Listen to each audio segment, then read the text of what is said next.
G'day guys, this must be part 5 or part 6 of this drama with this detector. Okay, I tell you what, if I didn't have this scrappy old board, right, I would never have been able to work on this problem of all the through plates being ripped off on this board here. But by following the pins, I had to follow the pins through all various components to the microprocessor, also to this one here, which is like either coprocessor, audio processor, however it's set up. Does a lot of audio in here. And anyway, after all the ins and outs and that, those through plates actually all went somewhere and they all disappeared. And the reason why the detector was making that low tone sound is I worked it out eventually. I had to crow it out and use a good working detector. The scrap board, I had to use this detector I was working on, and I ended up finding out that it didn't have its a data line. One of the data lines had just disappeared. Now, the interesting thing is, this is what was confusing. And anyone working on this, you want to know this. Anyone working on these detectors, you want to know this, because if anyone does work on that part of the circuit there, right, and rips this thing out, puts it in backwards or whatever, and butchered the through plates, I still don't know who did it, but as you can see, that's in the right way. And what you can see here, I don't know if you can see it, there's a wire there. I've had to solder on that ferrite inductor. I've had to loop it. There's no connection to the bottom of the board, so I had to loop it through this hole. Right, so it doesn't do anything. It's quite handy they have that hole there. I could have gone in just down here in the corner, but I stuck it through the hole and gone round and joined it to the power, the positive power takeoff connection, because where that is, it just totally failed. After I'd taken it out, I think it was just hanging on by its skin of its teeth, and that was the end of that. And a lot of other ones had failed as well, but I got those, and I'll tell you the worst one. I don't know, I'm gonna have to zoom right in on this, so bear with me. This is an absolute, I don't know, we'll call it a piece of trickery, right? It makes no sense. Okay, I'll try and explain this one. This is a doozy. I'll zoom in, and I'll just move the board over. Oops, somewhere there. You might have to zoom in even more yourselves. I can't really do it how high this is up in the air. I can't lower it anymore, and trying to do it by hand and poke and point, it'll be futile. But I'll do it like this. I'll just zoom in. I'll move them. Oops, gotta go that way more. Okay, I'll just keep moving the board around till we can get there. How's that? Okay, that's as far as that's going to zoom in. Okay, move that. Tons of stuff on the. Oops, too far. Okay, I'm going to point this out. This is an absolute classic. So follow me on this. This is the cure. And there is so many detectors that I've heard that when they fail, they make that low tone. And it's either the broken track on the thing, or sometimes I've had it that the board's been smacked up against, well, the detectors come off a quad bike, bounce through the ground and all the rest of it, and it just will not start. I think what happens is that the through plates or the tracks on these connectors, they just break. I had one once, and I had one of these chips here broken in half. Worked that one out. I just noticed a hairline crack through it, and I went, hey, and I touched it with the screwdriver, and it actually was click, click, and I had a chip's broken in half. How the hell does that happen? Anyway, so we fixed up the transmit problem. We know that. I'll need a fine pointy object for this, so I'll use a oscilloscope probe. I think it's good enough. Hope you guys can zoom in enough on this too. But anyway, these here go to these parts here, and they go to these parts here, and they also go on the other side of the board. But I'll see if I can tell you how I did this. Okay. There is a little, I don't know if you can see it. See on this N1 here, there's a tiny track. There's two tracks there. One track goes to pin 8, one goes to, well, I don't know where it goes because I'll explain anyway. Comes along here, it dives in here, it goes around that pin there, and it disappears. And somewhere in this mess, it loops back up somewhere. And you go, what the hell have they done that for? Right? Why doesn't this go to where it's meant to be? So there's me on pin 7. This is pin 7, and there's a resistor here. And this does connect to that resistor. All these things here are capacitors or inductors, but this is a resistor, right? And I went, okay, it goes through this resistor. And it's connected. I'd look for continuity. And I tried continuity from this point, like everything else, anywhere else on the board. No, there is no continuity. And that took a long time to do. So what I found is this one here, on this side, was open circuit. That's very strange because it's nothing to do with the connector, or so you think, right? So I had a look here, and I could measure data coming through on this point and through the resistor. And following it through, I'm going, yeah, okay, there's nothing here, nothing there. But then I got on a good board, right? And I was just very carefully hitting the crow probe on those lines there. And I had data on the good board and no data on this. I went, that's really strange.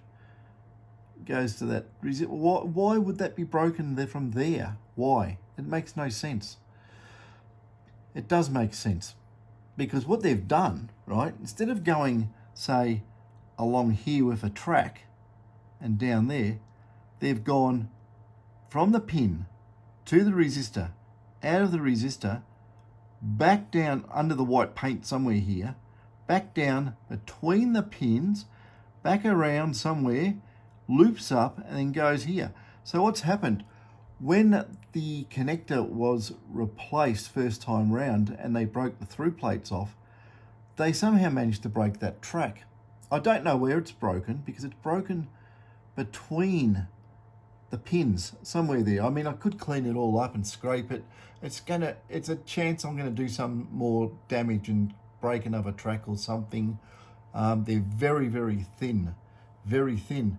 And I actually repaired it by taking it from the track there and just going around and then up and onto that resistor.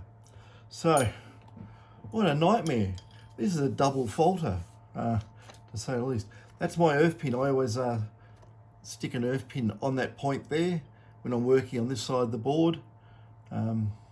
It's a good central ground. You'll find a little hole through the board. Just break the white paint off and solder your earth pin there. You can leave it there. If you ever need to work on the detector again, right, don't leave a big long one like I've done. There. I've got circuit boards jammed up in the front of that. Okay, let's make sure I still got that there. What you can do is you can cut that so long, something like that, and just lay it down like that. Lay it down for another day. Don't let it poke into the board, right? Or better still, get a screwdriver, stick it under it, poke it down, and just make sure there's a bit of clearance. Leave it there for a rainy day. Because if it ever fails again, you've got your ground point already on there. So, we fixed that. We fixed the transmitter. We fixed that short.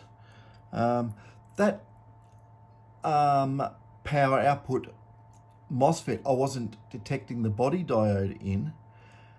It's that the meter must have flat batteries, and it's floated above the current threshold of where this meter usually comes in. So there is a body diode in it on it. It wasn't blown up. So this is the hairy scary repair. So I've repaired the track work. I've had to fix up the connector on the board there. Whoopsie, there we go. Had to fix that up. Put the power around there. What else is there? Yeah, put a new P-channel MOS in there. And what I'll do now, we'll prove a point to see if that is all that is wrong with this.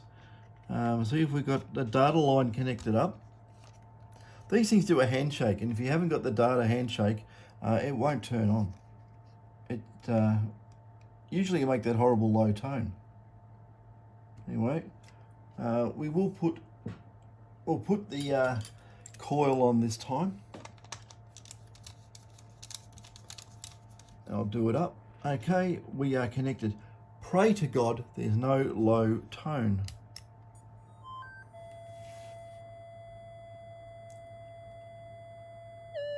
And away it goes.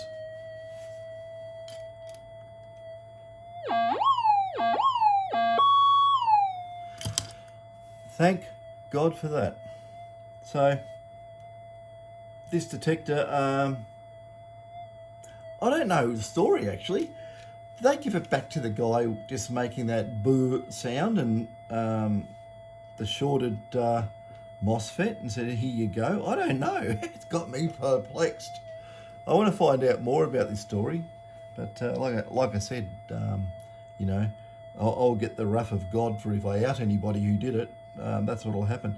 You know, it's funny, this game. If someone did work on your car and you know, did something like you know, snapped your spark plugs off, or you know, put oil in the radiator, or fill the engine up with water or something, you know, you'd hear a song and dance about it, and everyone would be saying and there'd be no defence. Electronics, my God, you open a can of worms when you do this. If you say someone, you know, person X did this and caused this problem, you are going to be, I don't know how it works. It's like there's three camps. There's a close-knit group of people around the people who do these detectors. And it's like, if you say something about one, you've said it about all of them, and they come on the attack. It's very common. It's a freaking nutty profession. Gold detectors and prospecting, and you know, the electronic side of it. It can get quite weird. I've had people have a go at me on Facebook forums and saying the most stupid things on hearsay. Someone said something because they didn't like something I did or said or whatever, and it gets twisted around and it comes back as a barrage, you know, double barrel shotgun type approach, and just bang, bang, bang, you know. No correspondence entered into to find the truth of the matter, but just bang, a barrage. So there's a complete nutters out there, absolute nutcases. And the nutters, you know who you are, tell you that. You must know. But yeah, I call a spade, and some prospectors out there are complete nutters. And some of them are really nice guys. Some of them I have a lot of time for. You know, some of the guys, like even in the middle of my workday, they can come around here, they can sit on the chair over there, and we can chat about all things as long as I continue working. And you know, even we can go over funny things about faults, or we can, I'll turn that off. We can go over, you know, prospecting in general, gold, technologies, what we can do to detectors, how can we make them better, anything to do with coils, stuff like that, you know. Maybe it's hard, it's only local guys who do that. I've actually had people who've come down from Queensland, you know, they drive, and WA, they drive the thousands of kilometres and come down here to see me, which, you know, that amazes me. that people will actually do that. But what I was thinking this, right? I keep getting message off the YouTube system, however it works. I don't really pay that much attention to how the inner workings of YouTube. I don't even know if I label my videos properly or tag them properly or anything. I don't really care. But what I was actually thinking, they got a thing, what they call it, super chats or something. Super chat. I don't know that much about it, but I think it's something where you can get online and I suppose it might be like going live. But when I went live, no, I couldn't read anything from anybody. But some people want to talk to you in real time, and I thought that maybe late at night, when the Americans are on, you want to ask some questions. That was probably a very poor effort, but we could set one of these up and have a real-time Q&A session or something. I don't know,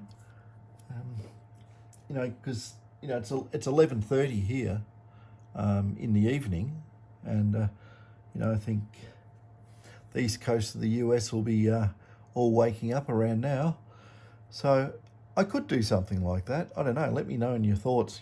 Comments, and also too, I keep having people tell me that I should put something up there to get people to subscribe.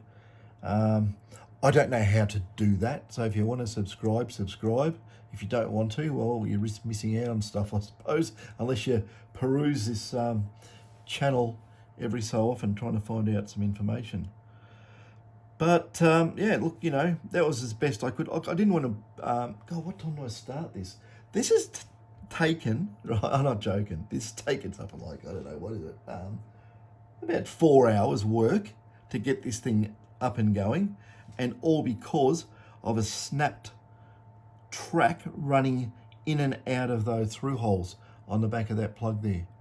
So, that's just an absolute stonking, mind-numbing experience. I always say this, a natural fault on these detectors is very, very straightforward, right? Within reason. Some can be curly, but usually they're straightforward, right? Something blows up, smoke comes out of it, or you basically know for experience where to look, I knew that when it was making that noise and didn't have the pulse, I knew there was a short in the transmit circuit somewhere. That was pretty pedestrian type stuff. But the low tone, that usually indicates a blown positive 5 or negative, what they want to call it, a super beta type regulator setup, pass transistors that give really good smooth voltage to the input stage. That will do it. The BC857, if it's driving the output receive, MOSFETs dies, or the MOSFETs die, it will do that as well. If it just does that big P channel, the thing that acts like basically a variable resistor to clamp the flyback voltage, if that goes, it'll make that noise as well. And also if you lose your data line, it does that noise as well. It's basically saying there's a fault in the detector. So what a curly worm of a detector. I'll just give it another kick just to make sure it's still working. It's working away. You can tell. Maybe I should ground balance it with a Kalgoorlie hot rock. We'll throw it in the tracking. Beautiful. Tracks that out. Okay. So we'll kill that. I hope you guys learnt something from that. All these videos. I couldn't run 4 hours of video doing this. That's just asking too much. So there. That's nice and grippy on that now. Those things are around the right way. Through plates have been fixed. I'm not replacing that. I can stay there, right? No, these never fail. Hardly ever fail, the front ones. There's always this back power one that fails. And usually too, make sure I'll tell you another trick too, guys. Yeah, I'll zoom out because this will be a bit ridiculous. two things. Anyone out there, this Mylar, if that your toggle switch in there, the power switch, comes loose and it rocks side to side, it'll break all the contacts there. The other thing too is a nut on the back of the power connector. If this becomes loose, don't keep using your detector. Don't do it. Because what happens when you twist your plug, it twists all this business here and breaks all the contacts. And there's little ones that go here and also into the data. And they're just tap-offs. And if you break them, the detector won't work. It'll do that stupid low tone thing, or not work at all, or you'll lose control. So it's really hard to do this too. I've got to say this: you can't get a normal spanner onto this because of the height of the socket and the Mylar. You have to get one of those really small flat spanners. Get the right size, and you can probably only turn it half a turn or a quarter of a turn maybe, and nip it up. And when you nip it up, don't let this part here twist. And also, if you can, put a connector in here, right, and do it up tight without twisting it. You know, maybe hold under here or something, needle nose pliers or whatever, just be careful. And don't let this twist. And when you do it, just, even with your fingers, I've done it before, just holding it like so with your fingers underneath, and just nip that nut up. You know, because if you have a look, there's no Loctite on that or anything. What happens over time, plastic gets hot and it just gives way. It loses a tension, and it just you know, crushes, and then it becomes loose. Then you've got a problem. So be wary of that, because that is the biggest destroyer of the Mylar strips. This thing here doing twists, or that doing twists. And yeah, just keep an eye out on that. Anyway, hope that's helped everyone. I'll have to clean this up. I'm going to have to go and, you know, give a bit of glue around that, or else it'll wobble and probably break. So that is the nightmare job, and that was half a natural failure and half. Hey, I'll break it into thirds. How about a third natural failure, a third butchery, and a third breaking the track? God, fanning them. Anyway, hope you enjoyed that, guys. I'm going to go to bed. It's been a long day. Catches.